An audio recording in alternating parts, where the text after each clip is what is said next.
இந்த மாதிரி இடத்த பார்க்கும்போது யாருக்கெல்லாம் உங்களோட சின்ன வயசு ஞாபகம் வருதுன்னு சொல்லிட்டு எனக்கு கமெண்ட் பண்ணுங்கள். இந்த மாதிரி இடத்துல வந்துட்டு பீஸ்ஃபுல்லாக இருக்கும், எந்த சத்தமும் இல்லாமல் இந்த தண்ணி பாய்ச்சுற சத்தத்தோட அவ்வளோ ஹாப்பினஸ்ஸாக இருக்கும். எனக்கு வந்து இந்த தண்ணி பாயிற சவுண்டு வந்து அவ்வளோ பிடிக்கும். யாருக்கெல்லாம் அந்த தண்ணி பாயிற சவுண்டு பிடிக்கும்னு சொல்லிட்டு சொல்லுங்கள். என் பாப்பாவுக்கு இதுதான் ஃபஸ்ட் டைம் அவள் வந்து வாய்க்காலை பார்க்குறது, இந்த மாதிரி தண்ணி தொட்டி பார்க்குறதெல்லாம் இதுதான் ஃபஸ்ட் டைம். அவள் ரொம்ப ரொம்ப ஹாப்பியாக இருந்தா.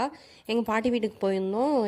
எங்கள் அக்காவோட பாப்பா வந்து கீழே தொட்டியில் குளிச்சிட்டு இருந்தா. அப்போ தான் எனக்கே தோணுச்சு, நம்மளே இந்த வாய்க்காலெலாம் பார்த்து ரொம்ப நாள் ஆகிடுச்சு, ரொம்ப வருஷம் ஆகிடுச்சு அப்படின்னு சொல்லிட்டு. ஏன்னா சின்ன வயசில் நாங்கள் எங்கள் தாத்தா பாட்டிலாம் காடு ஓட்டிகிட்டு இருந்தாங்க. அங்கெல்லாம் அவ்வளோ ஜாலியாக இருக்கும். பாம்பு அந்த சைட் போயிட்டுருக்கோம், நாங்கள் இந்த சைட் போயிட்டுருப்போம். என் ஸ்கூலில் கூட நிறையா வாட்டி சொல்லிகிட்டே இருப்பாங்க. என்னோடய சோஷியல் சார் வந்து சொல்லிட்டே இருப்பார், உங்கள் வீட்டில் நான் பாம்பு பார்த்தேன்னு ரொம்ப வருஷமாக சொல்லிட்டு இருந்தார். அதெல்லாம் நல்ல ஒரு மெமரிஸு. இந்த மாதிரி குழந்தைங்களுக்கு இந்த காலத்து ஜென்ரேஷனுக்கு இந்த மாதிரி தொட்டினா என்ன, வாய்க்கால்னா என்ன, இந்த மாதிரி பம்ப் செட்னா என்ன அப்படிங்கிறது தெரியாமையே போயிடுச்சு. அதே மாதிரி தான் என் பாப்பாவும் இருந்தா. ஆனால் இதுதான் ஃபஸ்ட் டைம் அவள் வந்து இந்த மாதிரி தொட்டிக்குள்ளே குதிக்கிறது, குளிக்கிறது எல்லாமே. வீட்டில் ஒரு பக்கெட்குள்ளே குளிச்சிட்டு இருந்தா. இப்போ வந்து இந்த தொட்டியில் குதித்து அவள் குளிச்சுட்டு இருந்தது வந்து அவளுக்கு வந்து அவ்வளோ ஒரு ஹாப்பினஸ்ஸு.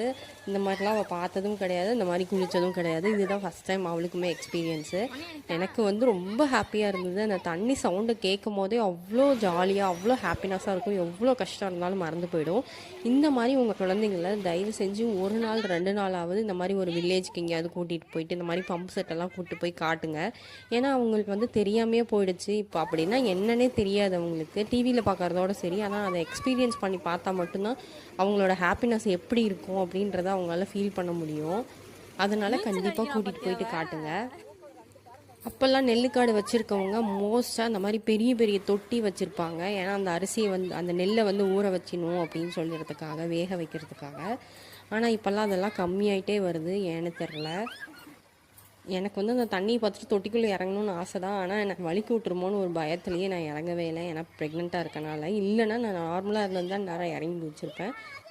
உங்களுக்கு யாருக்கெல்லாம் இந்த மாதிரி இடம்லாம் பிடிக்கும், யாரெல்லாம் இந்த மாதிரி இடத்த பார்த்துருக்கீங்க, யாரெல்லாம் கிணறு பார்த்துருக்கீங்கன்னு சொல்லுங்கள். ஏன்னா இந்த கால ஜென்ரேஷனில் நிறைய பேர் கிணறு கூட என்னன்னு தெரியாது, கிணறு கூட அவங்க பார்த்தது கிடையாது. நாங்களாம் கிணத்துலேயே வாழ்ந்தவங்க, தண்ணி வந்து மொண்டு எடுத்துகிட்டு போனவங்க தான் நாங்களாம். அதனால் வந்துட்டு எங்களுக்கு கிணற பார்த்தாலாம் பயம் கிடையாது.